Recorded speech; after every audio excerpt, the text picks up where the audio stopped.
it always bothered me that the amount of money I could earn was tied to time. I didn't like that. I was like, wait, so I could get more work done here. I could knock out more jobs than anybody else. By the way, there were a lot of people there way better than I was. I was able to move really quickly. So that was a concept that bothered me. And I think that was a little bit influential and was part of an aha moment for me later when I went into entrepreneurship. And we went from 0 to 3 million products overnight. And because we were better at SEO, we were actually making margin on the products we were selling. That wouldn't have happened had we not went for it. It also wouldn't have happened likely had they not dragged their feet on the shipment. And not giving up was the only reason why any of it happened, right? Because a lot of people might have just said, oh, they're not going to ship for another 9 months. We should quit. Well, welcome, Dan, to the Engineered Success Podcast. I'm excited to have you here. We're going to dive into your story and your definition of success. I just have one quick, just kind of set us all up, just thing to say, and that's please bring the raw truth behind the raw truth, your true opinion. Uncooked, uncut. I know we said we could edit, but we're not going to. Yep. The truth behind your story, kind of what success means to you, and feel free to just get deep. I trust that we're going to get just the truth out of this conversation today. I don't know if I could stop it from coming out. Yeah, so. That's why I'm excited about it. That's kind of dig in. That's kind of how I operate in general. So yeah, good. So that's why I'm excited to have you here. I think a lot of people are going to benefit from hearing the truth and not hearing just the fluff of what they think they need to hear, but they're going to hear what they should hear and what they have to hear. Sure. And what really is impacted you throughout your journey and throughout the years, and what's been beneficial for you as you've been, bouncing around of this is working, this is not working, this is something that I should be doing, this is something I shouldn't be doing, and you've learned. So we're excited to learn from you today. So Daniel, thanks for being here. Thanks for having me. I'm pretty excited to be here myself. So it's great. So diving all the way back to the early years, can you tell me a little bit about your childhood? Going back to, when I was born, I'm just kidding. Yeah. So, I mean, I'll try to keep it on the track of like professionally, right? Some of the things that maybe formed the gigantic chip that I have on my shoulder. I grew up, I'll call it middle class, maybe lower middle class, tiny city called Harper Woods, Michigan. So basically East Detroit. It's always funny when you hear someone say they're from Detroit and you're like, oh, where? And they're like, West Bloomfield. Like, that's not Detroit, dude. Like, I can kind of get away with it because we were right at like 8 Mile and 94. Okay. It actually touched the outskirts of Detroit there. So, but my mom and dad both worked. They were both respectively 30-year and 25-year meat department managers, butchers. So they both worked 6 days a week easily for most of my upbringing, and it was always kind of like you'd see them, dinner time and after work. But I was latchkeyed. I was in school and summer programs as much as possible. 2 older brothers, 2 older sisters. So it was, for me, I think, really formative early on, watching just kind of the lifestyle that they had, and their reasoning for why was always kind of obvious to me, that it was like to put me in the best possible position to succeed in life. So a chip on my shoulder early on was just being exposed to the work ethic of my folks. And, I think there's this voice in my head going, they worked so hard for so long. If you mess that up, if you don't do something with the advantages that they worked for you to have, that you would be letting them down somehow. So, that's probably a big early stage driver for me. Yeah, you saw them putting in the time, putting in the work, and you said, hey, I don't want to let them down by not doing the most that I can with my life and my career. That's interesting. Now, as you looked at your older brothers and sisters, so you're the youngest of 5, you mentioned. Yep.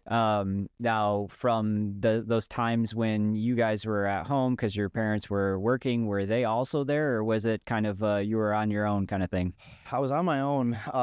It was interesting. So they were both from other marriages. So I was the only child in their eyes, essentially. But I had 2 half brothers, 2 half sisters. Both, I think the one closest to me is like an 11-year gap. So my brother Tom was delegated most of the babysitting duties. So the reason why I was watching Terminator 2 when I was 6 years old goes to Tom. Thanks for that, Tom. Appreciate it.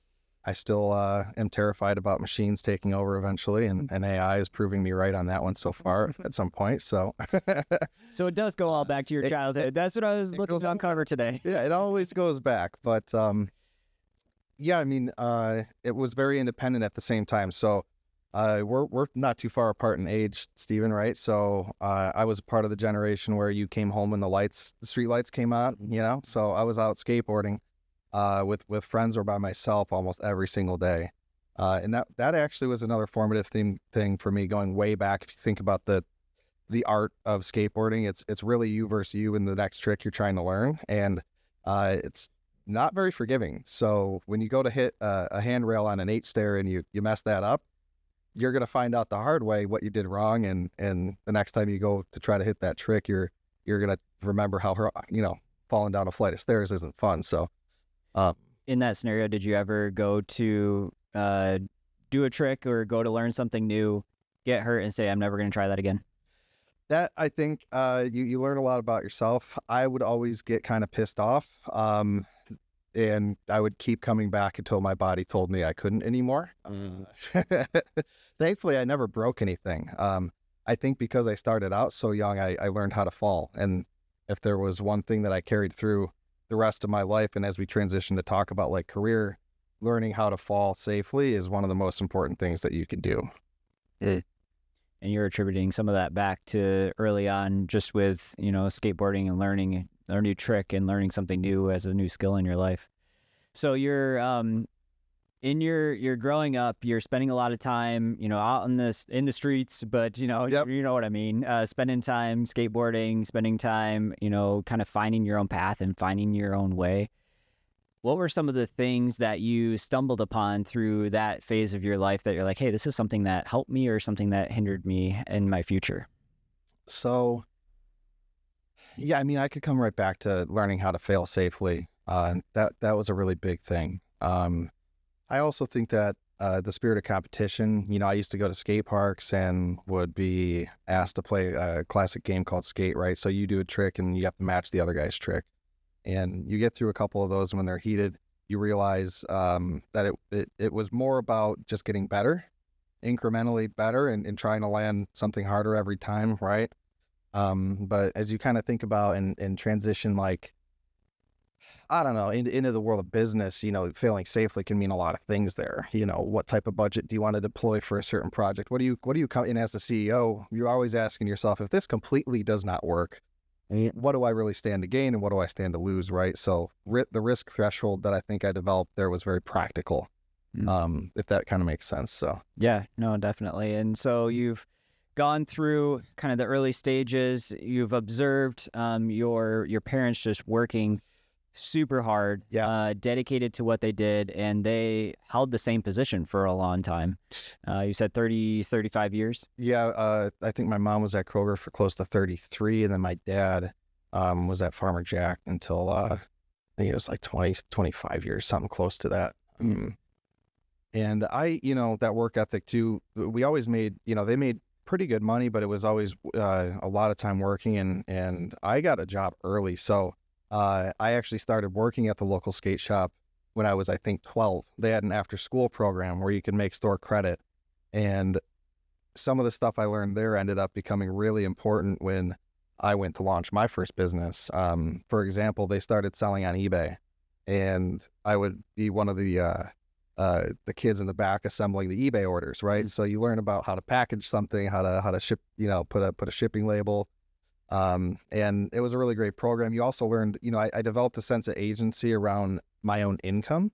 I was making store credit very young. You're 12, right? Like it was very much kind of, you were just being babysat, but you'd get to buy stuff from the store. So I was buying my own skateboards. I was buying my own clothes. I was buying my own shoes. And that mentality really, I think, was important to that sense of agency around not having to rely on someone else's income to get the things that you want, right? Yeah, earning or learning how to be rewarded for effort. Yeah, exactly. And that again, it kind of carried through. So one of my first technical jobs, I landed an internship at a drafting company while I was still in high school. So I was working nights, and you would go in, and it's so funny how far technology has come, but the land surveyors would go out into the field and good tie-in, shout out to Swift Solutions and AutoCAD in that industry, right? So I was going for industrial engineering, and I was doing AutoCAD drafting at a mortgage survey company for a while, and it was a really great job. I learned a lot there. So you made it sound super easy to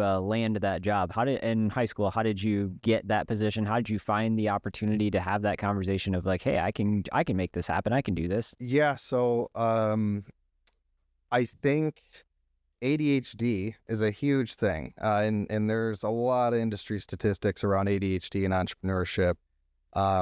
I have it. I have always had it. And one of the things that makes it, useful to you, is that you get obsessed with things, you hyperfixate, and you can become really, really exceptional at certain skills, certain things.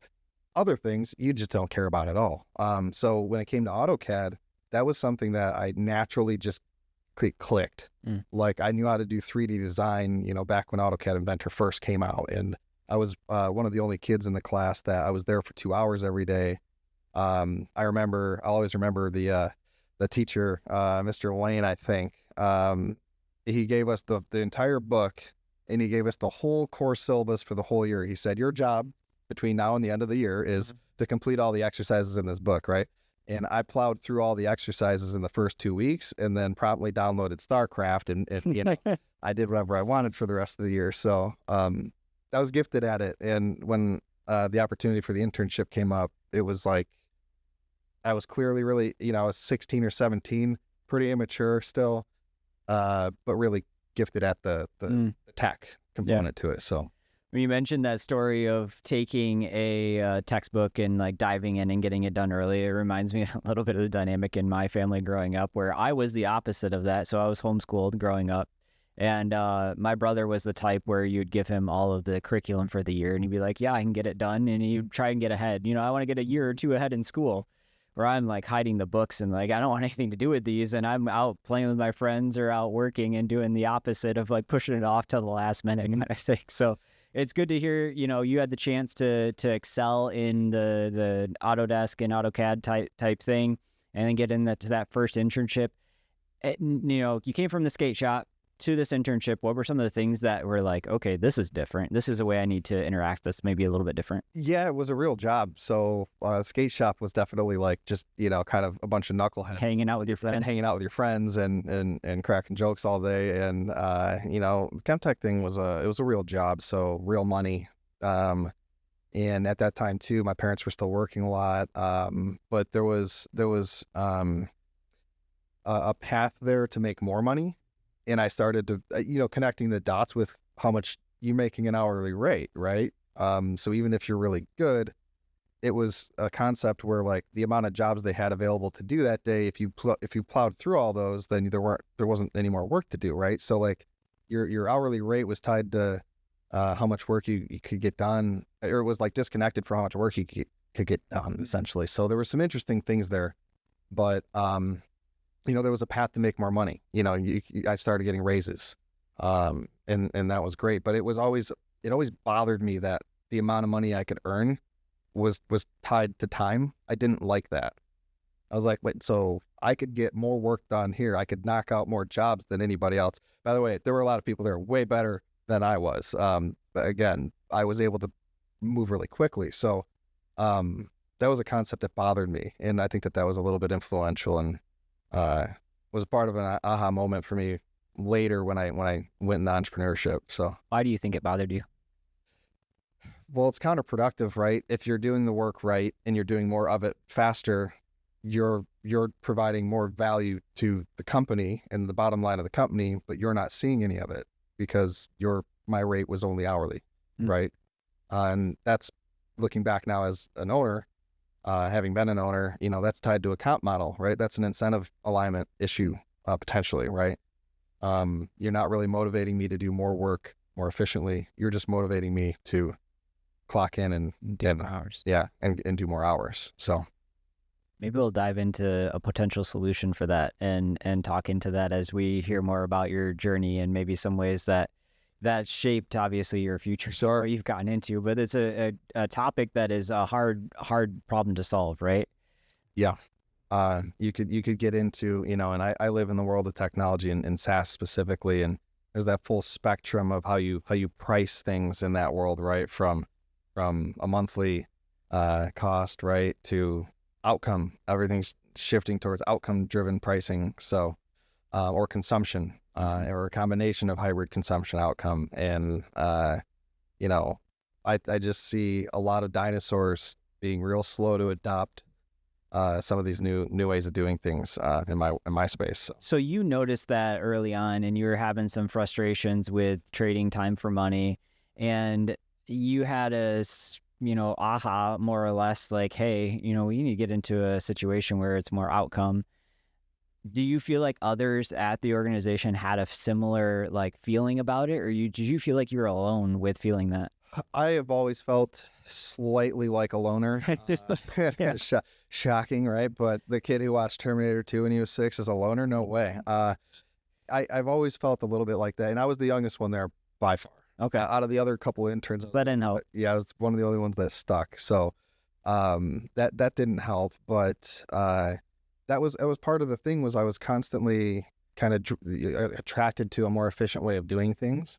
And it was hard for me to find a path towards a job that was aligned to that. And now being in either as an entrepreneur or in sales, it's absolutely aligned to that. The more you sell, the more you make. And that's really cool for a lot of reasons. It's also not so cool if you're not selling, So there's also an alignment there to ADHD and if there's no consequence, then I really don't care. I'm not going to act on it. But if there is a consequence, then I'm probably going to obsess over it until I figure it out.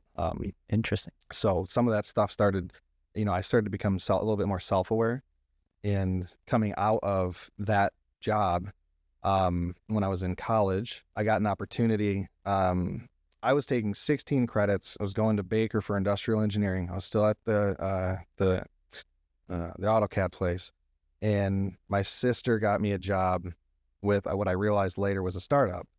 And I'll never forget this moment where, high level version of what this company did was we resold excess and obsolete inventory from manufacturers. Okay, so specifically, there's a category called MRO, and if you're in the space, you're familiar. There's a tremendous amount of waste, and I could go into the numbers, but I'll never forget at this job, my job was to kind of go through the crates of inventory, load it into the computer, and try to, identify it and what is it worth, and get it on the eBay store and all that. And a shipment would come in, and it would be these big JPack crates, and I'd pull off the top, and I'd look in there, and I'd pull out, the first thing I pulled out is this, it's called an Allen Bradley PLC controller, and I go to eBay, I punch in, oh, wow, that's worth $3,000. And I look over into the crate and there's 10 more of them. I'm like, hang on, quick math, 3 times, hey, that's like what I was going to spend on this semester at college. And it's in this crate. And the only reason why it's not actually money right now is because it's in the crate. It's not on the internet. And that beat the hell out of thinking from an hourly standpoint, right? I go, oh, wow, that's just it. Just an immediate light bulb went off for me.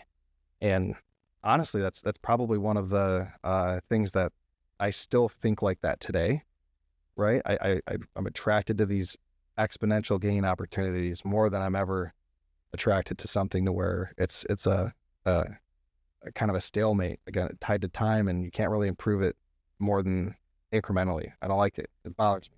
So now that you've experienced that, and I'm on the same page, and you've experienced that, hey, I have the ability to have an input and calculated output, and it's not time variable. How do you see more of that? Is it something that now that you've seen it once, and the more and more everywhere you look, it's more apparent?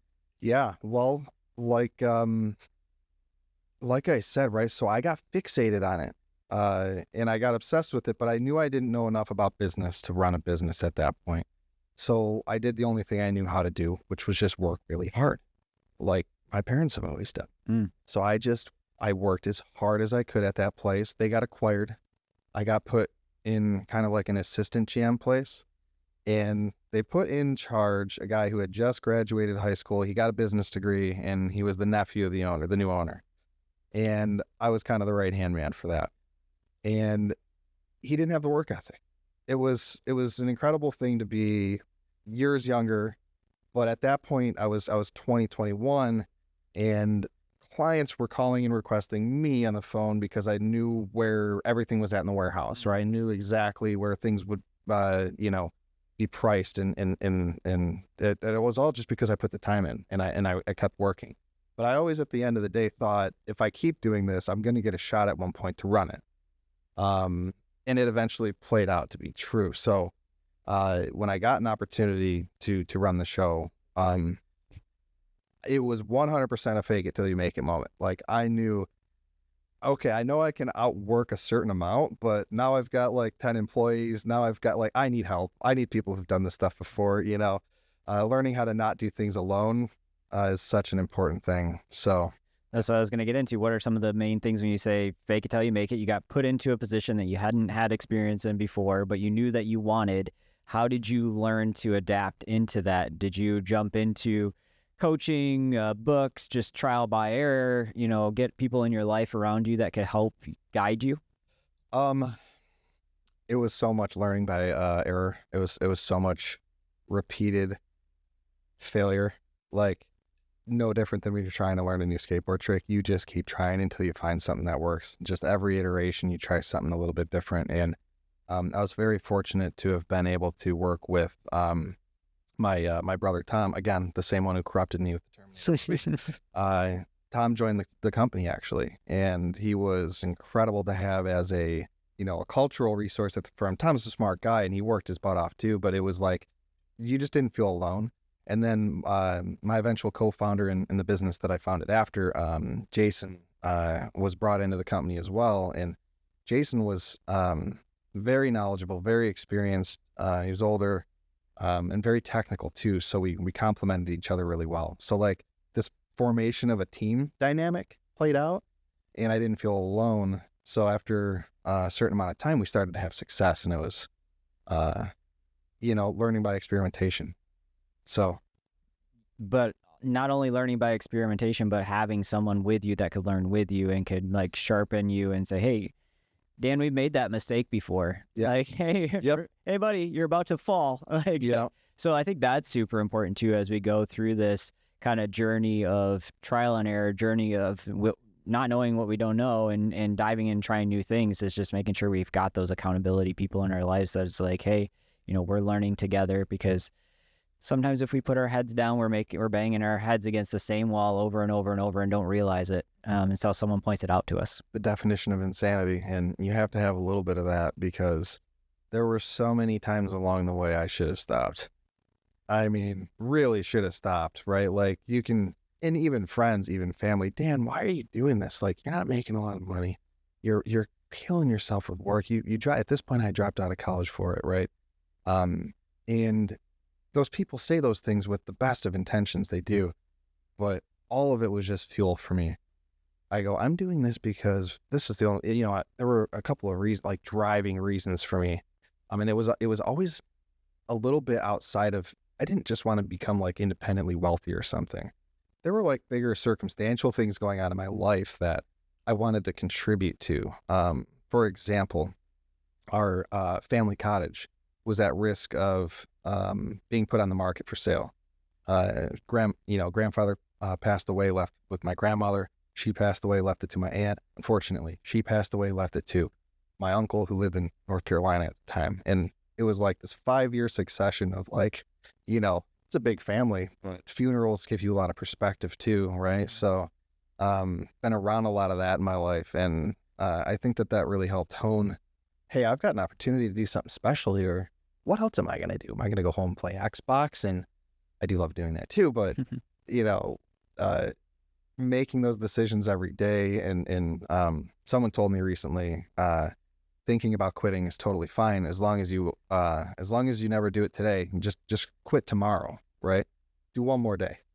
Keep going, one more day. So that's kind of just like the mantra, man. And it ultimately worked out, but it comes at a cost. lost. Yeah, because I was curious, because you mentioned that you were frustrated in the position where you were not motivated by outcome. You were motivated by the amount of time you put in. So you could have a lower outcome but more time, and you could still get paid the same amount. So you were driven towards the idea of, hey, if I sell more product, if I'm in this position, I can potentially get a higher outcome, higher dollar amount, and make more money. But you were not getting that right away, right? You had years where you were doing this process, and yeah, you saw the potential, but you weren't getting it. It's so funny how much of a trap that can be, because it totally flips on itself. Hey, wait, I'm going to pour way more time and way more energy, and I'll prioritize it over everything else in my life. I'll prioritize it over friends and family and relationships. And it's all for this carrot at the end of a stick that, it's always just out of reach, because there's always that one more thing you got to get through.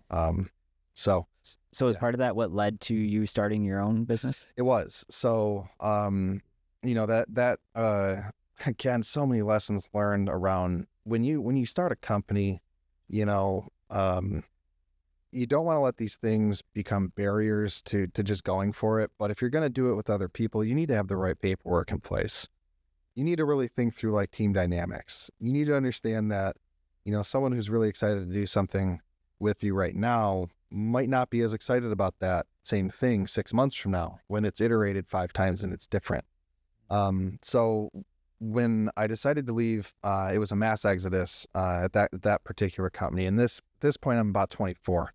So we're getting through my whole life story here. Mm-hmm. But this is the fun one. So started getting phone calls a few months later from clients, and one of them was big enough. It was a tier 1 manufacturer. Basically said, look, it's not the same since you guys left. If you wanted to give it a shot, we would pilot you. But you got to show us you're real. You need to get the whole kit and caboodle up and running. You got to get the warehouse. You got to get the website. You got to, it's got to be what you did before, but better. And this time it's really just you, right? So it was funny because we kind of put the band back together and we went for it. I moved from Detroit to Grand Rapids. I didn't have a place to live for the first month. We signed a pilot deal with a tier 1 manufacturer with a mock-up of a website and with a very friendly and helpful commercial real estate agent who let me pretend like the warehouse was ours. Nice. For that day. And we got the pilot. We at least got, the green light verbally. And the funny thing was we took that, again, all the inexperience in the world still, all these different lessons you learn, but we go, great, we'll sign a lease on a tiny part of the warehouse. It took them almost 9 months to ship inventory. So from the time we signed the lease and I moved and had already quit the job that I had, right? Almost no runway, just racking up credit cards. Had to figure out how to replace what we thought we were going to get because they didn't ship for 9 months. So I sat in the middle of a 30,000 square foot warehouse and learned how to cold call. And I learned how to use LinkedIn to do automated outbound. And I learned how to do anything you could figure out how to get someone on the phone with you. Just to back up, you're reselling the tier 1 suppliers equipment that used equipment, right? Exactly. Okay. So the whole game there was they were going to ship us the inventory, and then we would categorize and resell. Again, back on eBay type scenario or a website. eBay website, and at the time Amazon was starting to become really popular. This little company called Amazon was starting to become never heard of it. Yeah. So, and it's funny because we ended up, constraints will almost force you to innovate, right? Because they didn't ship. It forced us to rethink the business model a little bit. It forced us to rethink how we approached, trying to grow this thing and make it real. And we hadn't considered before, well, why do we have to have the inventory? We could just resell it and drop ship it, right? Oh, okay. Well, how do we go from zero to like a big website with a lot of inventory overnight? Well, okay. Well, I found a couple of sites and, it's so funny. Scraping is all the rage these days. That's how you fed the LLMs of the world that exist now, right? They just scrape the internet. Well, I scraped one website, a big one. We negotiated a reseller discount with them, and we went from 0 to 3 million products overnight. And because we were better at SEO, we were actually making margin on the products we were selling. So that wouldn't have happened had we not went for it. It also wouldn't happen likely had they not dragged their feet on the shipment. And not giving up was the only reason why any of it happened, right? Because a lot of people might have just said, oh, they're not going to ship for another 9 months. Well, we're already paying the lease on the warehouse. We should quit, right? How many times could you think that? So a little bit of insanity. Well, I liked what you said about getting constraints require that you get creative, and it kind of forced you into trying new things and forcing you to experiment in different ways and asking the question, like, how do we turn this into this? And that's what came up with the next big idea, right? And sometimes, when we have those constraints put on us, it's like the first reaction is like, that's not fair, I'm out, right? But what you're saying is maybe you flip that a little bit and say, hey, maybe this constraint being put on me is what's really going to cause my next big idea. Yeah. So maybe it's a good thing, and just attacking it and seeing if that's true. Yeah, I mean, it takes in my case, it took a lot of team belief. Like we knew that the problem was very real that we were solving, and it was really, it was, just bad luck or something like that, right? Yeah. Or bad foresight. I could point to that and say, how many people were on the team at that time? At that time, it was just 2, maybe 3. Yeah. Okay. So it was really an incredible thing when, I look back now, and we can fast forward, right? So that company is still around today. We ended up landing an even bigger account than the one that was scheduled to ship. Today, I think, we had scaled it to 3 locations, 20 employees. We were between 2 and 3 million in revenue, and it was a big number. It was probably a few $100 million in what you'd call like assets under management, because it was through consignment. So it's a little trickier on the finance too. But we persevered through a lot, and we ate a lot. We even, again, fast forwarding, we had to navigate the PPP loans and the COVID crisis, and we continued to just every problem that came our way to pivot, to innovate, to iterate, and to, even when we really should have given up, just not given up. So throughout that process, were there any big, wins, like financially, that you look at? You're like, okay, this kind of fed me, because you're driven by some of that, right? You're excited about solving a problem and then being compensated according to it. And you were working on solving a problem that you knew was real. Were there some of those like little carrots that were given to you throughout it? Or was it just always like, I keep chasing that thing, I just can never get it? Man, I think that the business had wins, and that's where it was kind of difficult, but we definitely had some big wins. We had some incredible adversity too, but getting a signed contract, when I talked about like how cool it was to open that J-Pack up and you go, oh my God, there's $1 million worth of stuff in here. Well, when you have a really like a burnt memory in your mind of when you were in the middle of that warehouse with nothing but a desk, and now you've got like hundreds of sections of pallet racking, and you've got people that are pulling orders for the company, and it was really cool. So we landed a few really big accounts, and the real juice out of all this is that, like, the problem that we were solving was real. So when we cut checks back to those clients, they were blown away. No service on the market was yielding an ROI for them like that. So the thing started to sell itself, and that's where it was really fun.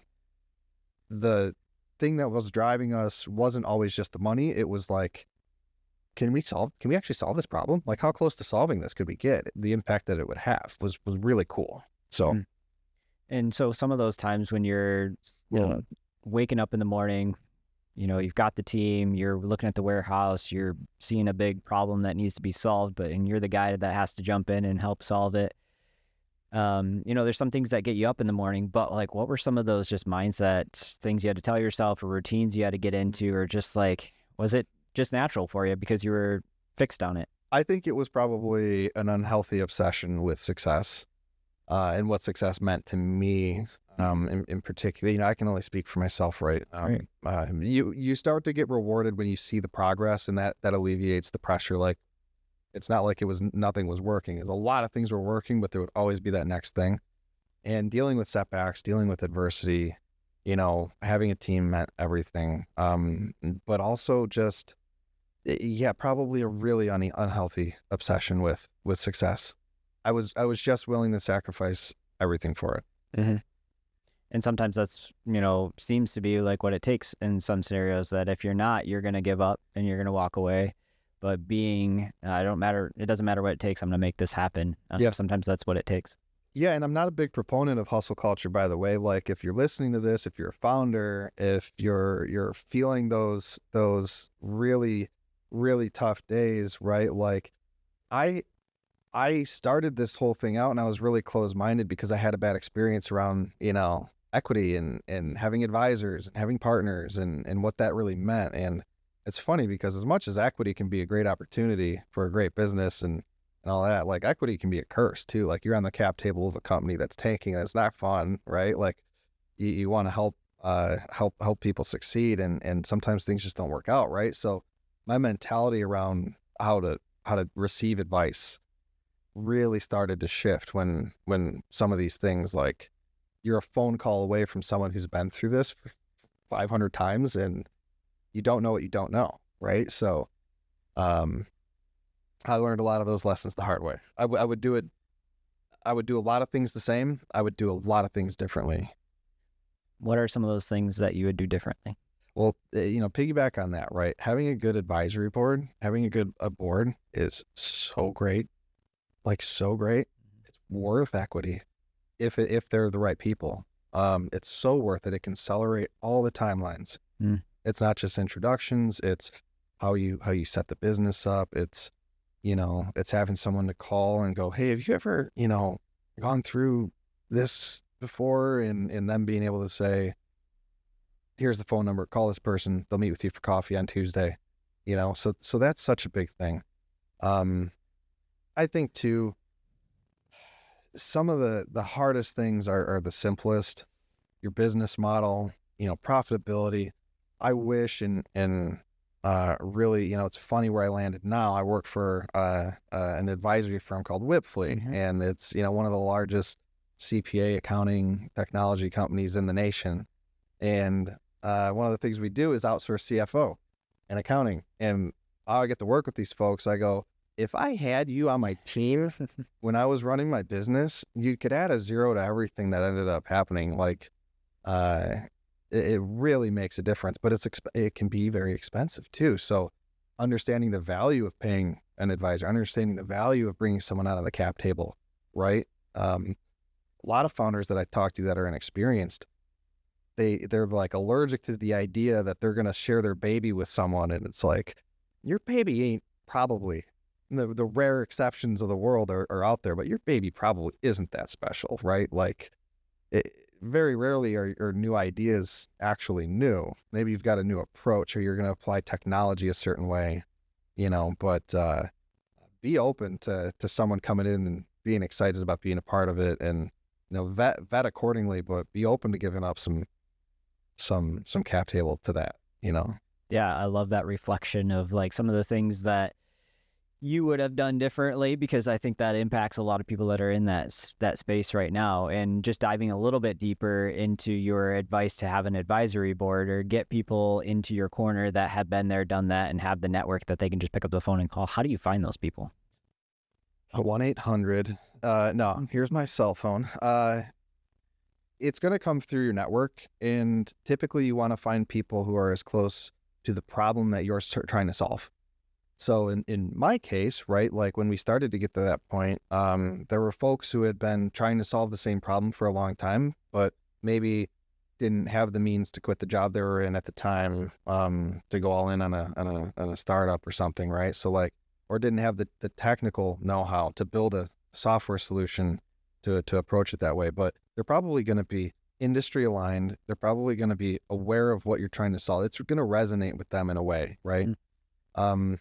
Because there's smart money and there's just money. And sometimes if you have all that knowledge in the world, you do just need money, and you can get a loan for that. You can find someone who's just looking to put money in, get money out. But you really, in my world, I think you would want to find someone who can connect the dots with you and be in the war room a little bit with you, right?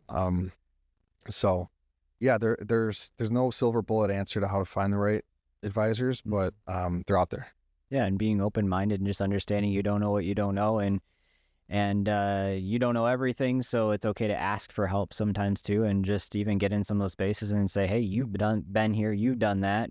Are you willing to, go grab coffee and me pick your brain, right? And just Right. starting out in conversations like that, being genuine and listening to what people say. If you are really looking for an advisor, looking for someone to pour into you and give you a little bit of advice, they're going to do it once potentially do it once because you asked.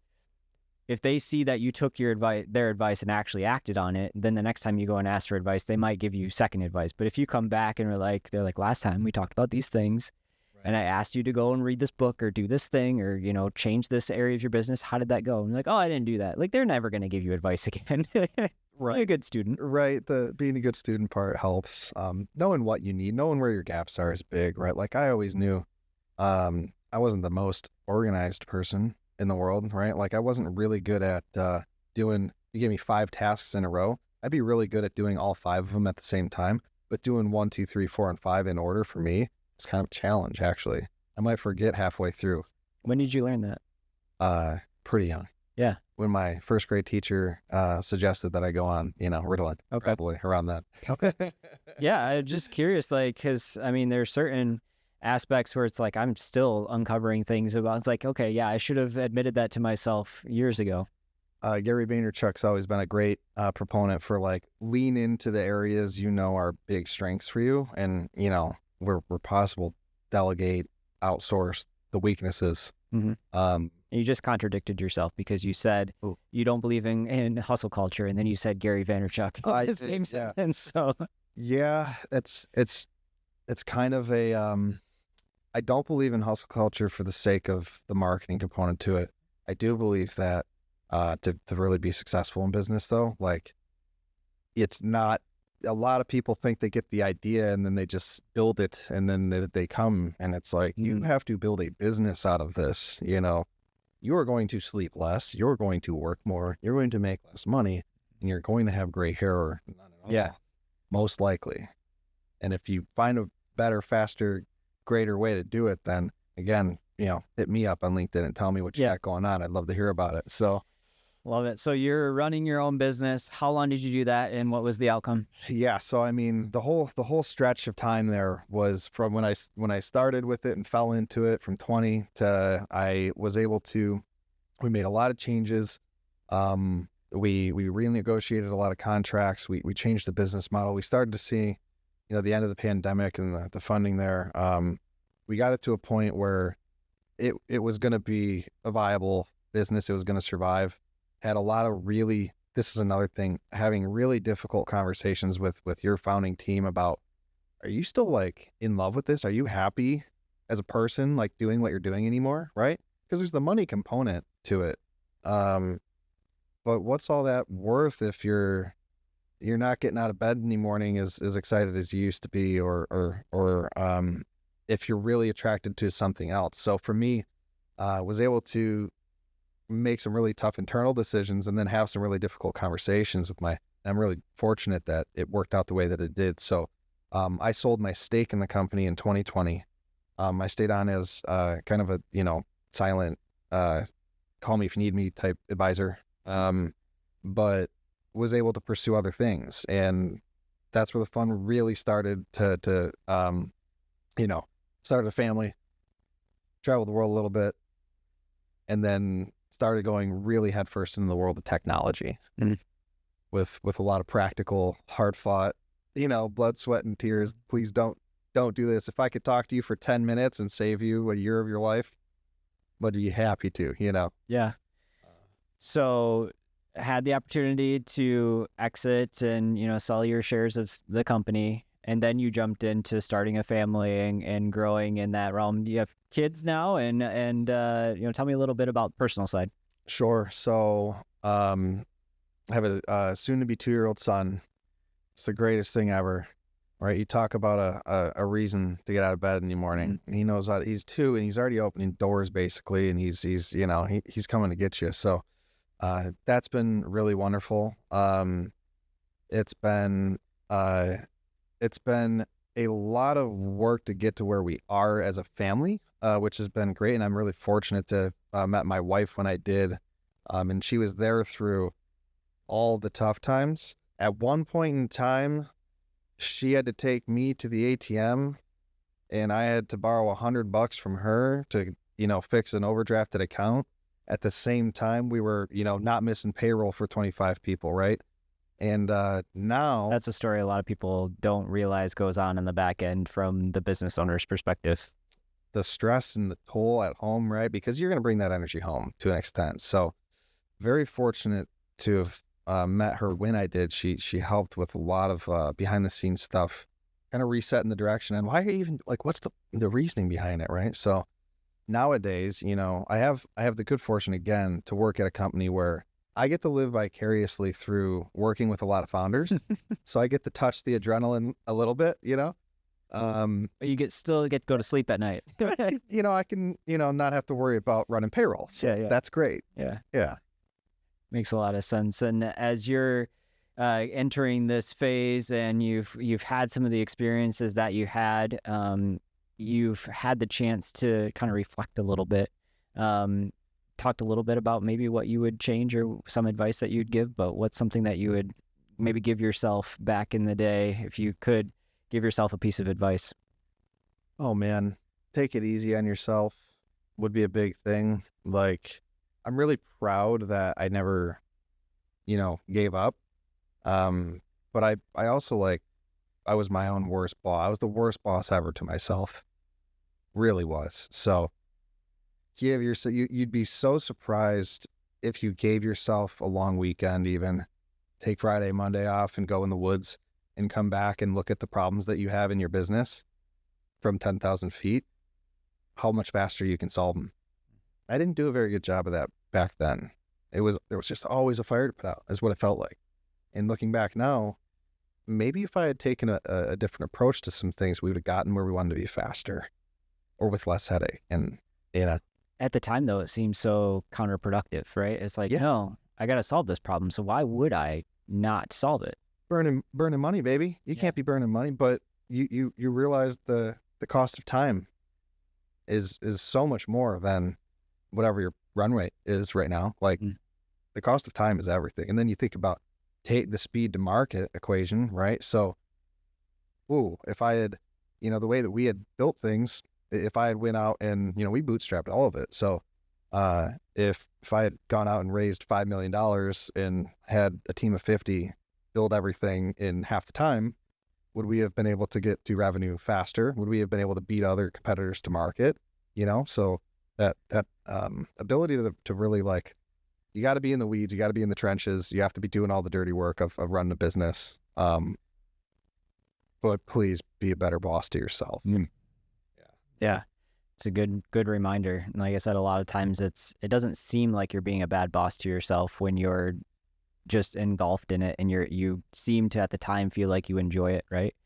But sometimes that does lead towards bad health, either health physically or health in relationships, or health with your employees. So good reminder. Thanks for that. Maybe I needed a little bit of that reminder today, but as you think through what you're doing now and how much you've learned about technology, I mean, you and I have had some great conversations about AI, so we're going to go into this just for a couple minutes here. Let's do it. But if you think about some of the changes that have impacted, or let's look back at the business that you started, the technology that was available at that time. You mentioned Amazon's just getting started. You're kind of using eBay and everything at that time. Now the access to technology that we have today, how would that, if you had access to the technology today, how would that have changed the approach, the way of doing business, the way your startup functioned early on? Oh, that's a great question, and specific to that business, it's one thing, specific to just how do you build a business in general? It's a different animal. Scratch, yeah. I mean, so much of the manual data entry related processes can be automated. RPA is not new. Generative is really the thing that broke the mold. And this cracks me up, and maybe this is a segue, so everybody bear with me to your question. Siri and Apple, they came out with the ability to talk to your phone, 10 years ago or something, even longer, right? So this isn't necessarily new technology. What made it new was that it's far higher quality output, but then the output medium itself, the user experience of ChatGPT is what set it apart from existing solutions just like it. And it was because it gave it to you via text, right? You can copy text, you can paste it, you can build an RPA, you can build a workflow off of the output, right? Now you just hook to the API and, input and output can happen autonomously. So it changes everything. You look at the major players, just explosive growth from companies like Cursor and Bolt and, Claude's model, right? So we built a lot of custom technology to run our business. You could build that stuff now with a tool, right? You tell the tool to build it. Now there's a big difference between a little, very nice, easy to use app and like a robust enterprise platform, right? Very different for now, but it's going there. It's getting there over time. So technology has just changed the game entirely. I mean, and I specifically live on the island of tech and innovation at the firm, and I sell with, to SaaS companies, right? So I'm helping the SaaS disruptors do the disrupting, and I'm doing it with the services of a firm that's been around a long time. And it's funny, the ones who need the help the most can rarely afford it, which sucks. So we do a lot of really great things like office hours, and we really try to help early stage the best that we can, but it's getting easier to build businesses, not harder. Because you can just talk to the tool and build out your application and test it in the market, right? With social media and influencer marketing and all these different things. So everything has changed about how I would have approached it back then to how I would approach it now.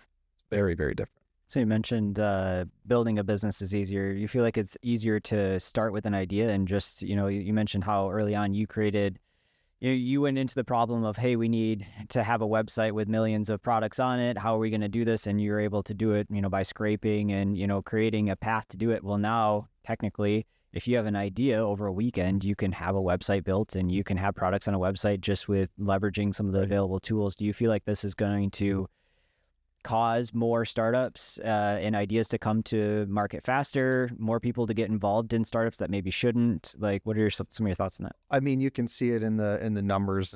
I'm not like the macro econo analysis guy, right? But high level, there are more and more startups per capita in the U.S. than anywhere else in the world, and on an exponential rate of growth than ever before in all industries.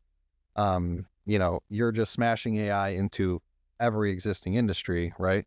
So there's tremendous disruption in a few critical areas right now, right? Like knowledge work is one where, you think about certain services that you may used to have to pay for now that you can just talk to ChatGPT and get the same quality of an output for, right? But folks are building, specific UIs on top of a fine-tuned model to serve a niche service industry. So you have tech-enabled services, which is just, Stephen, you're great. You've got a company where you guys are exceptionally good at, AutoCAD and design work and product design and all those things, right? So you might now be able to produce the same amount of service to a larger customer base with a smaller employee count. But the employees that you do have will be far more productive because they're using AI tools. Okay. It's really interesting to see where this is going to kind of proliferate out long term. I think the industry giants have huge advantages, but like there's a lot of moats you can build as a small player coming into the market too. So this is something I've been spending a lot of time thinking about as we're talking through large organizations that have been around for a long time that do have a large group of individuals that work for them, large teams. Now we're taking all of those teams and making them be more productive. Do you see those companies growing exponent, like getting, more profitable, or, maybe not more profitable? Do you see them, taking that same, if I've got 1,000 employees, taking those 1,000 employees, making them more productive, keeping the 1,000 employees, or do you see them being like, well, now we are able to get twice as much done with less people, and now we only need, 700 employees? Sure. The answer is like yes. It's going to be all of it. It's going to be people getting let go and laid off because, AI, quote unquote, made their job obsolete. But those people have incredible knowledge where they might be able to be the top dog at a smaller company who uses that AI tool, right? I don't know how many SMBs there are in America right now. I can guarantee you probably like less than 60% of them have a CTO, right? Like they're all capable of benefiting from someone who uses these tools really effectively. And I would hope that that's kind of where the disruption goes. The software development space is exactly that, right? Where you've got all these folks who used to be on massive product development teams. It's faster to ship code than it's ever been. It's faster to test code than it's ever been. And now you need guys who know how to manage like autonomous pipelines instead of actually in there writing the code themselves. But the folks who know how to write it are the ones who know how to manage the pipeline. So someone's going to need an autonomous workflow somewhere. So that's kind of where I think it's going to be a lot of moving around, but you're going to overall still see like employment rates be in a good place. Yeah, you're definitely still going to see those individuals that are skilled, maybe starting their own business, right? Or moving to a smaller organization. Maybe you're going to see a little bit of leveling out of some of the smaller businesses taking off and being able to be more competitive because now they have access to technology that they couldn't afford before. So I'm excited. It's something that I think is going to open up a lot of doors for a lot of people to be even more successful, depending on what their definition is of that, but potentially be able to make more money by leveraging technology and tools like this. It'd be a nice world to live in, right? I think that where is the value, and you can listen to all the talking heads far smarter than me on pick your podcast, but where is the real value going to be in the future state, right? When most of this stuff becomes a commodity, everyone has the same advantage, so it kind of equals out. Some things don't go away, like humans will always need human to human interaction. So, there's some interesting trends in go-to-market developing around, I'm sure you're getting 100, AI gen emails a day like I am. But when you meet someone for coffee, it means a little bit more because you're so inundated with all this other, just cannon fodder outreach that you talk to someone authentic for coffee. And it means, you know what? I'm going to block all that other stuff out. I am going to talk to them about getting the quote because he actually took the time to come and see me, So the way you go about building a business is still kind of the same. The way you go about like operating business is definitely different. Yeah. No, you described a little bit of this, but I'm going to ask what you're most excited about for the future. And it can be, from your perspective, could be from industry, just some of the things that as we're going through our journeys, sometimes we need a little motivation to look out and get excited. But from your perspective, what are you most excited about in the future? I am most excited about, and hopefully he takes to it, but when my son picks up video games, I cannot wait to just absolutely destroy him. With unapologetic to the score. Yeah, I'll run up the score. I don't care.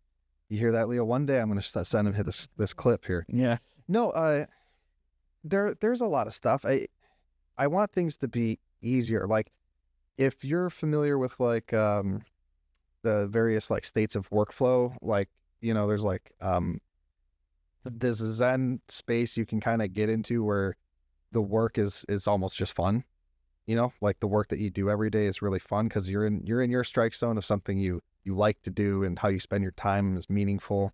And I hope that like future state technology enables you to spend more time right where you enjoy spending it and less time, for instance, like dealing with spreadsheets or dealing with like parts of the day of your day-to-day with your job that you go, oh, I really like everything, but at Tuesday at 2 I have to do this one thing that I hate. I hope there's less of that, right? So yeah, I think that kind of answers it. Yeah, and answers it for me. No, and I've heard it said by Dan Martelli, says this a lot, that you want to build a life that you don't ever want to retire from. And, having intentionality throughout our journeys and just saying like, here's how we remove things from our life that we, create a future that we don't want to retire from. Like if we enjoy what we're doing, why should we want to retire? If we've got the opportunity to, provide and get engaged at a, intellectual level or at a relationship level that we want, why would I ever want to just retire and live on a beach? There's opportunities to build that life even early on in your career. Yeah. Although retiring and living on a beach does sound good, but that could be your job. Yeah. Well, we can all work remote now. So that's a good thing. Yeah. That's a fun thing. We can work from the beach. There you go. And maybe this leads into your definition of success. And curious, Daniel, as we've heard about your journey, your childhood, the way that your parents instilled in you work ethic, the way that your brother had the opportunity to corrupt you from an early age when it came to, Terminator and different things. A lot throughout your journey has built you into who you are today. But also helped you understand what your definition of success is. Do you mind sharing what your definition of success is today? I will try. I think it's obviously a loaded question there because success is very relative, right? So I think achieving what you set out to do, as silly as that sounds, that's what success is, right? So like, I want to be able to set the goals for myself and achieve those goals. Success to me is not reaching a certain status. Success to me is not reaching, a financial goal or something like that. But I do think it is maybe tied to freedom. So I don't need to be able to afford to go out and buy a yacht, but maybe it would be nice to go and buy a little boat, right? Like if I wanted to, right? Just the freedom that you can afford yourself to do what you want to do. That's where success really is for me. That's what success would look like to me in my life. Love it. Well, thank you for sharing that definition. And I know a lot of us can relate to that and agree with what you've described. So thanks again, Daniel, for being on and having this discussion. It's been great to learn a little bit more about your story and what your definition of success is. Thanks for having me, man. Happy to be here.